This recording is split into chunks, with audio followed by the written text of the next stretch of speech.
Romanos capítulo 15, versículo 5. Dice así: pero el Dios de la paciencia, mira, Dios, el Dios del amor, el Dios de la paciencia, el Dios de la paz. Hay muchas maneras como podemos describir a Dios.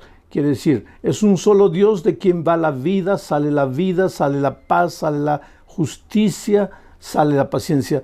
Aquí Pablo lo llama el Dios de la paciencia. Pero el Dios de la paciencia y de la consolación os dé entre vosotros un mismo sentir según Cristo Jesús. Un mismo sentir. A la familia, toda la familia, padre, madre, hijos, un mismo sentir. Una familia unida, una empresa unida, una iglesia unida, una sociedad unida. Pero eso es solamente cuando el Dios de la paciencia nos da su paciencia, porque no es fácil vivir en unidad. Tal vez en este momento estoy predicando para una familia desunida, una familia que está ya a la orilla del divorcio, ya están pensando hasta en separarse. Y muchas veces la pareja se pregunta, ¿pero por qué? En el fondo nosotros nos amamos, pero ¿por qué no logramos vivir en armonía?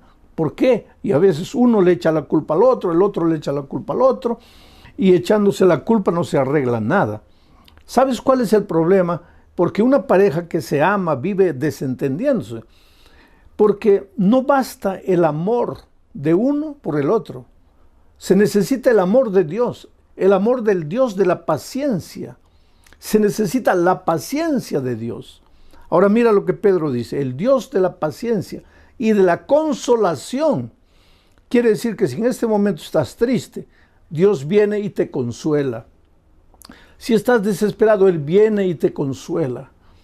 Yo digo, bienvenidas las lágrimas, si es el Señor Jesús que va a venir y con su mano maravillosa va a enjugar mis lágrimas y me va a consolar. El Dios de la paciencia te consuela, te entrega su sentimiento llamado paciencia para que ustedes todos vivan en armonía, dice. Ahora, ¿qué es paciencia? Es esperar. La persona paciente no reacciona sin pensar. Demora para reaccionar, espera, observa, contempla, analiza.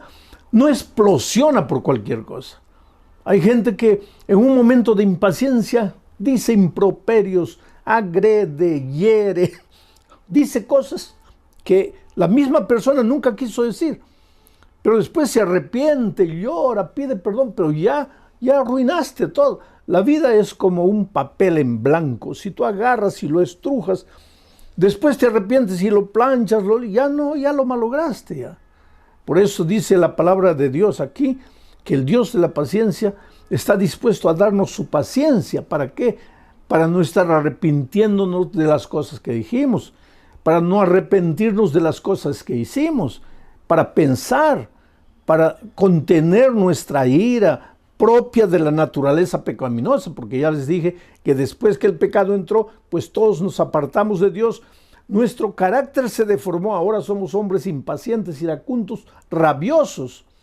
Ahora, esta semana estamos estudiando los temas bajo el título de Conectados con Jesús. Bueno, aquí estamos, lejos de Dios, impacientes, iracundos. Pero cuando vamos a Jesús, cuando somos justificados, cuando nos conectamos a Jesús, ¿qué pasa? La paciencia del Dios de la paciencia se transmite a nosotros. Entonces nosotros comenzamos a aprender a ser pacientes. Y al aprender la paciencia, nuestro hogar pues va a ser feliz. Vamos a ser felices en el trabajo, en el empleo, en la empresa, porque muchas veces por causa de nuestra impaciencia perdemos el empleo. ¿Cuánta gente está arruinada en la vida solamente por ser impaciente? A veces, si tú tuvieras un poquito de paciencia, las cosas sucederían en su tiempo exacto y no tendrías que lamentar, no tendrías que llorar. Pero hay otro texto de la Biblia que describe la paciencia de Dios, y me refiero a Éxodo capítulo 34, versículo 6. Y pasando Jehová por delante de él, de Moisés, proclamó: Jehová, Jehová, Moisés, ¿no? Proclamó: Jehová, Jehová, fuerte, misericordioso y piadoso, tardo para la ira, o sea, paciente, tardo para la ira, y grande en misericordia y verdad. ¿Por qué Dios es paciente? Porque Dios es amor, porque Dios es misericordia, y por eso tiene paciencia, espera. Ahora, si Dios no nos tratara con paciencia, con misericordia, ya estaríamos muertos, fulminados, porque la propia Biblia declara que la paga del pecado es la muerte. Ahora, si la paga del pecado es la muerte, y nosotros todos hemos pecado, cada día pecamos, sabemos lo que no debemos hacer, le prometemos a Dios que no vamos a volver a hacer, tomamos decisiones una y otra vez y sin embargo volvemos a caer en el mismo pecado. Ahora, si Dios cumpliera lo que está establecido como un principio de vida, la paga del pecado es la muerte, todos nosotros estaríamos muertos. Pero cuando Moisés vio a Dios en el Sinaí, lo describió como el Dios de la paciencia, tardo para irarse, tardo para irarse. Por ejemplo, mucha gente me pregunta, pastor, ¿pero cuándo va a venir Jesús? Yo siempre les digo, queridos, estamos caminando en el desierto de esta vida, en dirección a la casa de nuestro Padre, de donde nunca deberíamos haber salido. Así como el hijo pródigo un día dejó la casa del Padre y después sufrió, lloró, padeció, pasó hambre, comió hasta la comida de los puercos, y ahí en la miseria y en su dolor se acordó y dijo, ¿cuántos jornaleros en la casa de mi Padre tienen que comer y yo aquí muriendo de hambre? Pero yo le preguntaría al hijo pródigo, ¿y por qué te saliste de la casa del Padre? Y nosotros también, queridos, en este mundo no es nuestro hogar. Nosotros no hemos nacido para perecer en este mundo. Nosotros somos peregrinos y advenedizos. Somos inmigrantes. Nuestro verdadero país está en el cielo. Nuestra verdadera casa es la casa del Padre, de donde nunca deberíamos haber salido. Hoy día, caminando en el desierto de esta vida, pues somos heridos muchas veces, perdemos la familia, estamos sufriendo de la pandemia, perdiendo el empleo, tantas dificultades, la gente nos traiciona, la gente nos agrede, hay muchachos jóvenes, la sociedad coloca preconceptos encima de ellos. En fin, este mundo es injusto, este mundo es cruel, tenemos que reconocer, pero nosotros estamos caminando a nuestro hogar. ¿Y cuándo vamos a llegar? ¿Cuándo va a terminar todo esto? Cuando Cristo venga. ¿Y por qué Cristo no viene? Y ahí entra Pedro y dice, el Señor no retarda su promesa como algunos la tienen por tardanza, sino que es paciente, esperando que todos se arrepientan, que vengan al arrepentimiento, que se entreguen a Jesús. Oh, querido, yo te pregunto, si Jesús hubiera vuelto ayer, ¿tú estarías salvo? Tal vez no, porque estabas caminando lejos de Dios. Y como Dios te ama, porque Dios te conoce personalmente. A veces cuando la vida te golpea, tú puedes pensar, ¿dónde está Dios? Dios se olvidó de mí. No, querido, tú estás en la palma de las manos de Dios. Dios conoce dónde vives, lo que tienes, lo que no tienes, si te duele la cabeza, si estás triste, si estás con ganas de llorar. Dios conoce tu vida. Él te ama, te acepta como eres. Entonces en ningún momento pienses que Él se olvidó de ti. Y si Él no ha venido todavía es porque tú eres importante, porque Él te ama, porque cuando Cristo venga y lleve a sus redimidos al cielo, Él quiere llevarte a ti. Y no solo a ti, quiere llevar a tu esposa, a tus hijos. Y si en este momento estoy predicando por una esposa e hijos que están en la iglesia, pero el esposo no, y estos días tú como esposo estás escuchando así medio desconfiado, yo quiero decirte que Jesús viene, va a llevar a tu esposa y a tus hijos, pero quiere llevarte a ti también, porque tú eres importante para Dios, Dios te ama, tú no te dabas cuenta tal vez, tú estabas tan ocupado trabajando en las luchas de la vida, o tal vez tan absorto por los placeres de este mundo que no te dabas cuenta que Jesús está corriendo atrás de ti y Dios está usando el instrumento llamado tu esposa, tus hijos, para llegar a tu corazón. Y en esta noche no son mis palabras las que te están llegando al corazón, son las palabras de Dios. Yo soy apenas una herramienta en las manos de Dios para tocar tu corazón.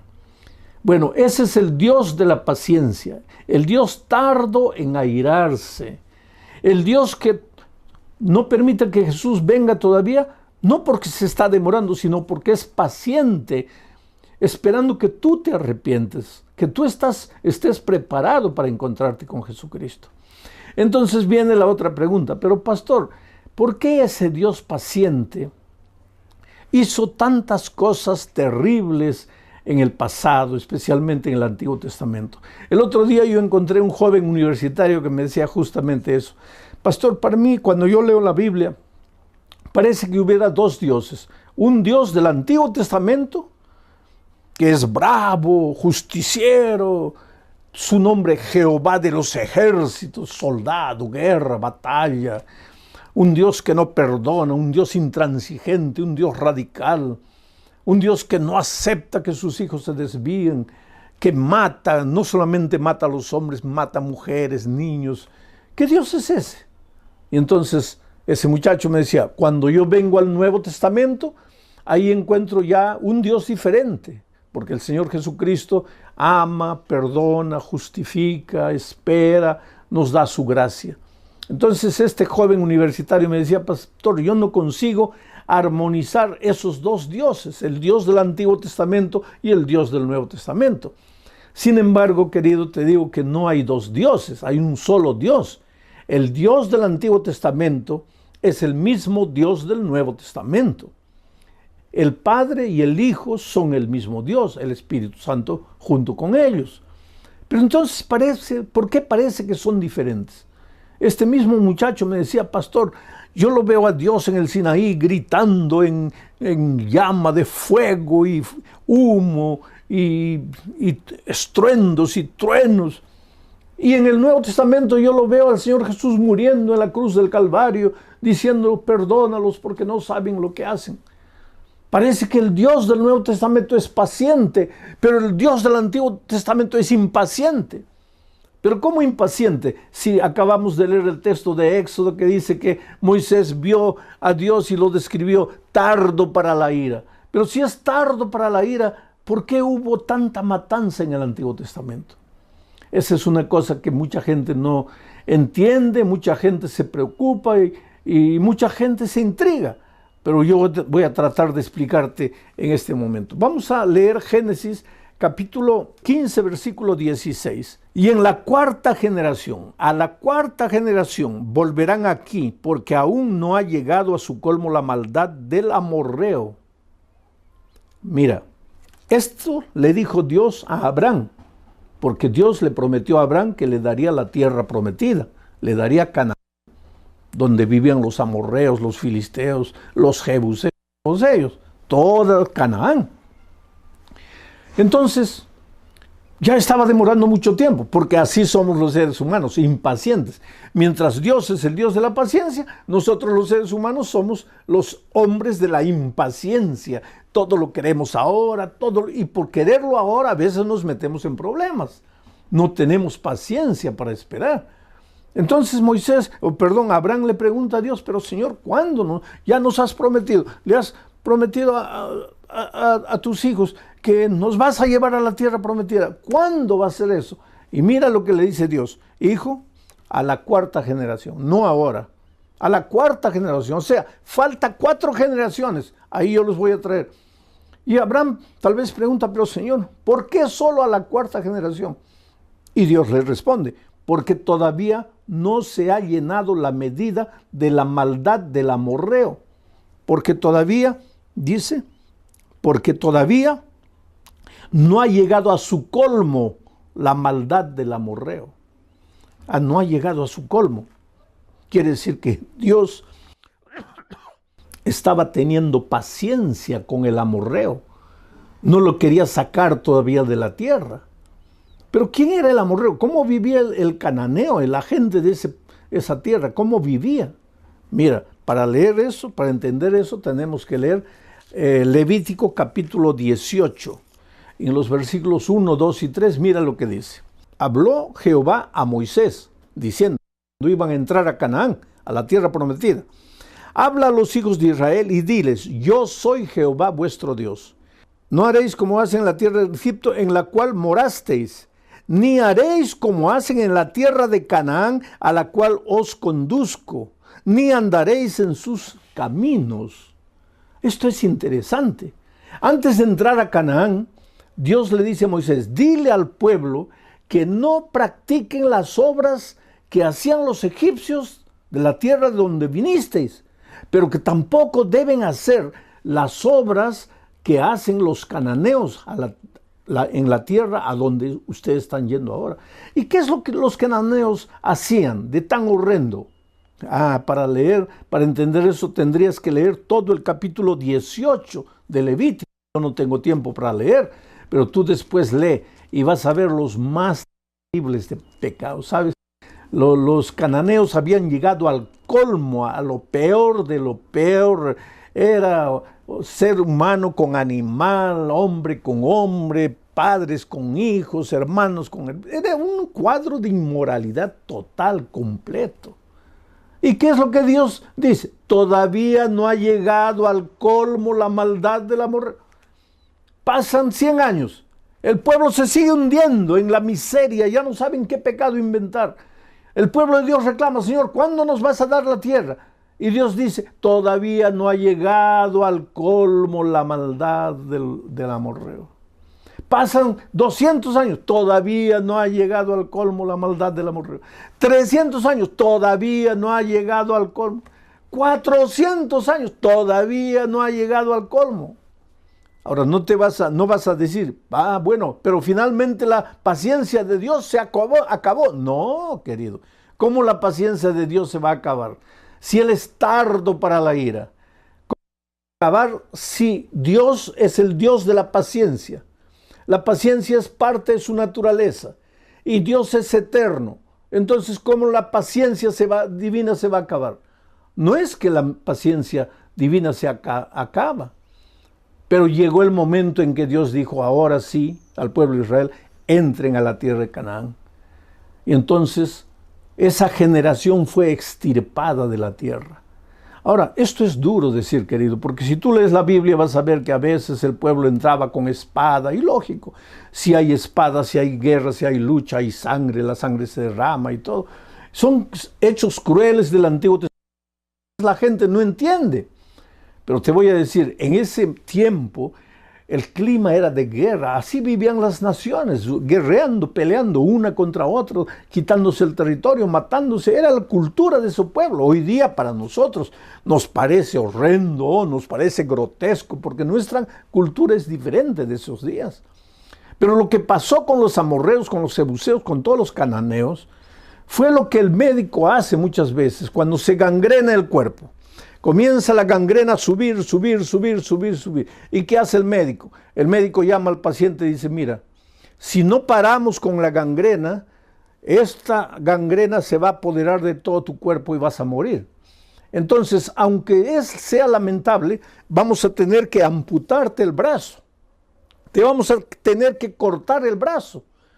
Y se procede a la cirugía y se le amputa el brazo. Ahora, ¿es ideal que un brazo sea cortado del cuerpo? No, no es lo ideal. Pero es lo mejor para salvar al resto del cuerpo. A veces Dios ha tomado en la historia algunas medidas drásticas que nosotros no entendemos. Fue injusto, pobres seres humanos, ¿cómo les quitó la vida? Pero si Dios no hubiera hecho eso, la humanidad toda, ¿a dónde hubiera ido? ¿A dónde se hubiera degenerado? Quiere decir, Dios en su infinito amor muchas veces tuvo que amputar un dedo, tuvo que amputar una mano del cuerpo todo de la humanidad, pero no era por maldad, era por el propio bien de la humanidad. Ahora muchos dicen, entonces ese Dios ya pasó, ese Dios salvaje, ese Señor de los ejércitos ya acabó. Ahora viene Dios de la gracia, el Nuevo Testamento. No, querido, eso es lo que mucha gente no entiende. Dios no cambia.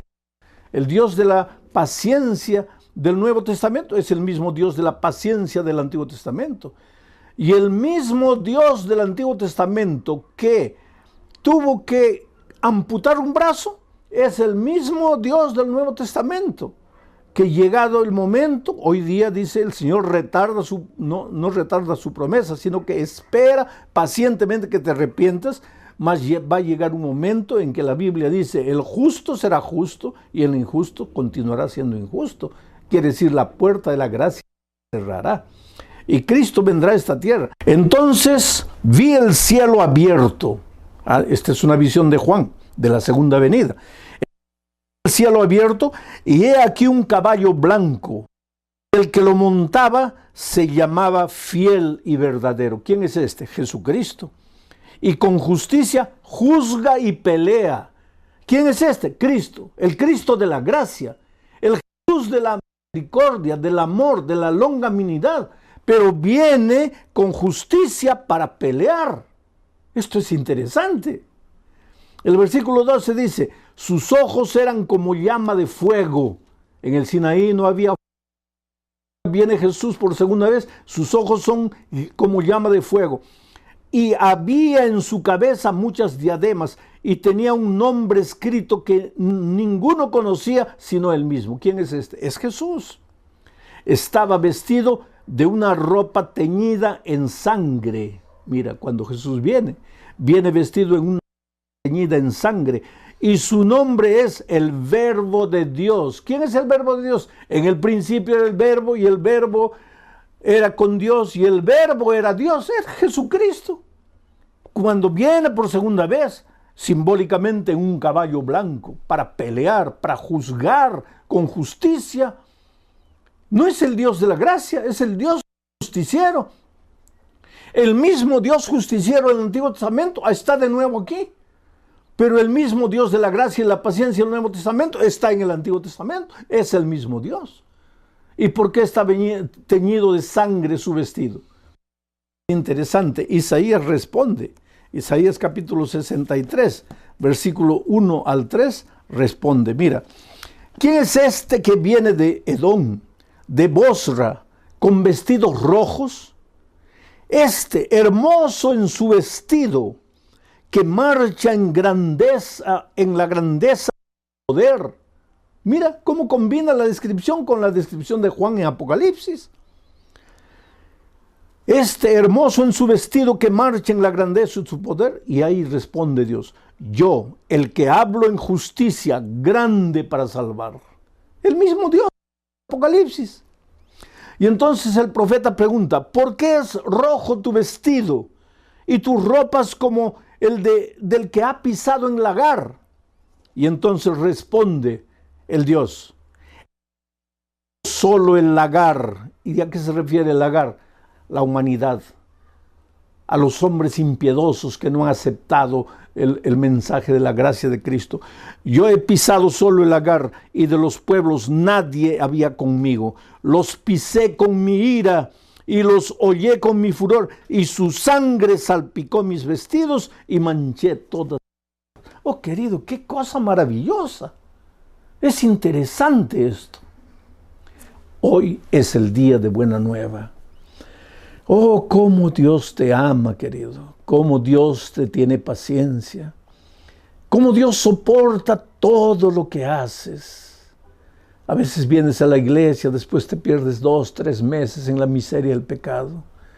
Cuando todo te va mal, cuando nada te sale bien, regresas arrepentido, llorando, y Dios te acepta con los brazos abiertos. ¿Por qué? Porque la puerta todavía está abierta. Como la puerta de la gracia está abierta, tú puedes entrar, pero al mismo tiempo puedes salir. Pero un día dice la palabra de Dios que la puerta de la gracia se cerrará. Y el que está adentro, pues ya estará adentro. Y el que quiere entrar ya no podrá entrar. Pero hoy todavía la puerta de la gracia está abierta y Dios te llama. Porque tú vales mucho, querido, con ese carácter terrible que tienes, así impaciente, así peleador, discutidor, egoísta, mentiroso, orgulloso. Tú eres lo más precioso que Dios tiene en esta vida. Y si en este momento tú estás sufriendo, no es porque Dios te está castigando, no es porque Dios se olvidó de ti. ¿Cómo se va a olvidar de ti? Si Dios sabe cuando un cabello cae, Si Dios sabe cuando un pajarito muere, tú vales mucho más que un cabello. Tú vales mucho más que un pajarito. ¿Cómo es que Dios no va a saber que estás sufriendo en este momento? Por favor, querido, ven a Jesús. Entrégate a Jesús, devuélvete a Jesús. Dile, Señor, perdóname. He caminado como un caballito loco por las praderas salvajes de mi libertad. He vivido dando rienda suelta a mis instintos y me he herido. Y ojalá que me hubiera herido solo. Lo peor es que herí a mi esposa, herí a mis hijos, herí a mis padres. Pero me duele, Señor, y yo no tengo fuerzas, yo no puedo. Solo tú puedes hacer algo por mí. Algo parecido así es la historia de Verónica Monsalve. Verónica era una joven que con 17, 18 años ya estaba sumergida en la bebida. Pasaba noches en fiestas, en jaranas, bebiendo. Un día su padre tuvo que cargarla porque no podía ni caminar. El padre llorando al ver a su hija, porque ¿qué padre puede ver a una hija de 18 años, a un hijo de 18 años? ¿Qué padre puede ver a un hijo consumiendo su vida en las drogas, destruyendo su vida en la criminalidad? ¿Qué padre puede dormir tranquilo cuando mira el reloj y son 2, 3 de la mañana y el hijo, la hija todavía no han llegado a la casa? Oh, querido muchacho, hijo, joven, tú tal vez nunca te des cuenta del sufrimiento que provocas en el corazón de tus padres que te aman. Solo que llegó un momento en que ellos ya no te pueden sujetar. Eres libre, tú tienes que tomar tus decisiones y a veces tomas las decisiones peores de la vida. Y Verónica, pues, aquel día cuando su padre la cargó, la llevó a la cama, la acostó, al día siguiente se despertó con la conciencia pesada y dijo, Dios mío, ¿qué estoy haciendo? Fue a trabajar en el estacionamiento, se sentó dentro del carro y comenzó a llorar. Y le dijo, Dios mío, yo no quiero vivir esta vida. No quiero ser así. Yo creo que tú también, que me estás escuchando ahora, en algún momento de tu vida has dicho, Señor, yo no quiero ser así. No quiero. Pero ¿qué podemos hacer a veces? Porque el instinto es más fuerte, porque a veces sientes que no tienes fuerzas, eres tan débil para decir no. Eres una marioneta en las manos del diablo. Pero pobre Verónica clamó a Dios, dijo, Señor, hazme conocer a alguien en esta tierra que me ayude. Haz un milagro. Ayúdame, yo no sé cómo, porque yo no puedo. Ese día cuando salió del trabajo y estaba yendo para la casa, a 20 metros del lugar donde trabajaba, se chocó con otro carro. Ahí los compañeros de trabajo para auxiliarla. Gracias a Dios no le pasó nada, pero el carro estaba golpeado y había que llevarlo a una mecánica. Y un amigo del trabajo le dijo, mira, yo conozco a un mecánico, te voy a recomendar. Y ella fue llevando el carro al mecánico. Y dejó el mecánico, le dijo, mira, tienes el carro aquí unos días para arreglar. Y ella no tenía cómo regresar para casa. Al mecánico, por favor, disculpe, me da eso, pero podría darme un ride hasta mi casa, porque estoy sin carro. Y el mecánico lo llevó. Era un mecánico joven. En el camino a casa comenzaron a conversar. Y comenzaron a conversar de cosas espirituales. Y ella abrió su corazón y le contó las luchas de su vida. Le contó el vacío que se apoderaba de su corazón. Le contó que ella quería cambiar de vida, pero que no tenía fuerzas, no podía. Y por esas cosas de la vida, ese mecánico joven, soltero, era un fiel miembro de iglesia, un cristiano, y le habló de Jesús. Y comenzaron a estudiar la Biblia. Y en poco tiempo después ellos comenzaron a noviar. Pero ella comenzó a estudiar la Biblia y se bautizó. La muchacha que nunca podría cambiar de vida, pero que se encontró con Jesucristo. Y yo te digo una cosa, cuando tú te encuentras con Cristo, no hay nada en tu vida que no pueda transformar. Jesús solo no puede hacer una cosa, forzarte la voluntad. Él no puede derribar la puerta de tu corazón y entrar por la fuerza. Él dice en Apocalipsis, yo estoy a la puerta y llamo. Si me abres la puerta, entraré a ti, seré contigo y tú conmigo. Pero ¿cuántas veces Jesús se cansa de tocar la puerta y se va? Porque tú no le abres. Ahora yo te pregunto esta noche, ¿hace cuánto tiempo el Señor Jesucristo te está llamando? Te está suplicando, te está diciendo, hijo, estoy teniendo paciencia contigo. Y por favor no tengas miedo, porque yo no te estoy diciendo que mi paciencia se va a acabar. No, mi paciencia es eterna, nunca se va a acabar. Pero es que tú tal vez te vas a endurecer a tal punto que no te vas a querer más arrepentir. Mi palabra ya va a rebotar de tu corazón de piedra. Es por eso que hoy es el día de una nueva, hoy es el día de salvación. Es por eso que no tienes que dejar tu decisión para mañana. El otro día yo estaba en una iglesia y vi una discusión. Había una madre cuyo hijito tenía 12 años, 11 para 12 años, y la madre quería que el niño se bautice porque el niño quería ser bautizado. Él no era un niño, un jovencito. Quería ser bautizado, pero la madre quería. Pero el padre era primer anciano de iglesia, el padre no quería. Entonces me llamaron a mí y el pastor estaba ahí. El pastor decía, bueno, si la madre quiere y el niño quiere, pues bautícense. Pero el padre decía, no pueden bautizarse. Entonces me llamaron a mí. Y yo les pregunté, ¿y por qué no?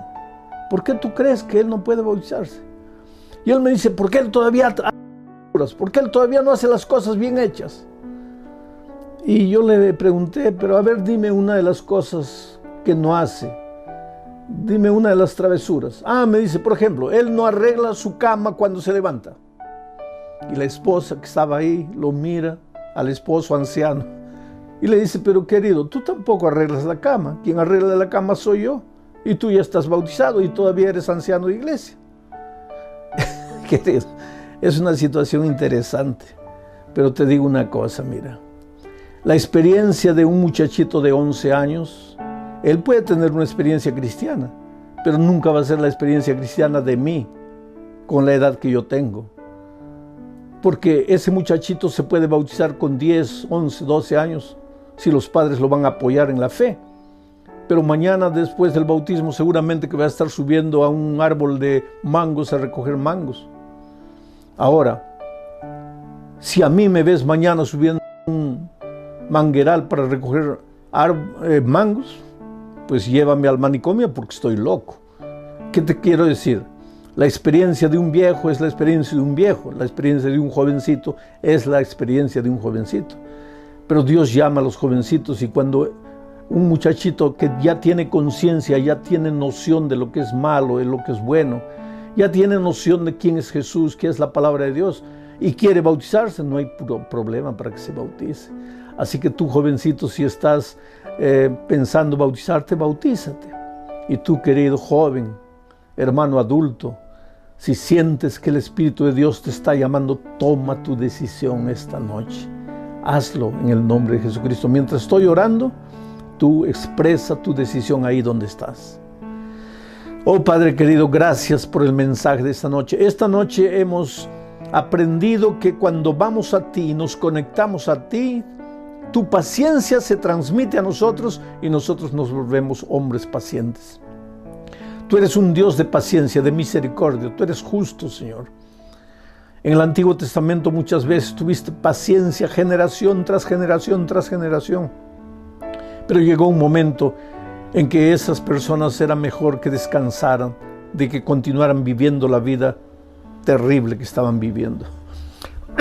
Hoy tú sigues siendo el Dios de la paciencia, el Dios del amor, de la gracia y de la misericordia, pero llegará un momento, Señor, en que la historia de este mundo tendrá fin. Las puertas de la gracia se cerrarán.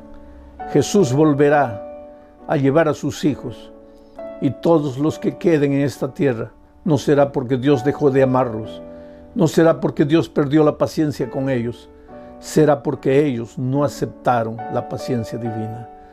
Por eso hoy es el día de buena nueva, hoy es el día de decisión, y ayuda, Señor, a las personas a tomar su decisión. En el nombre de Jesucristo.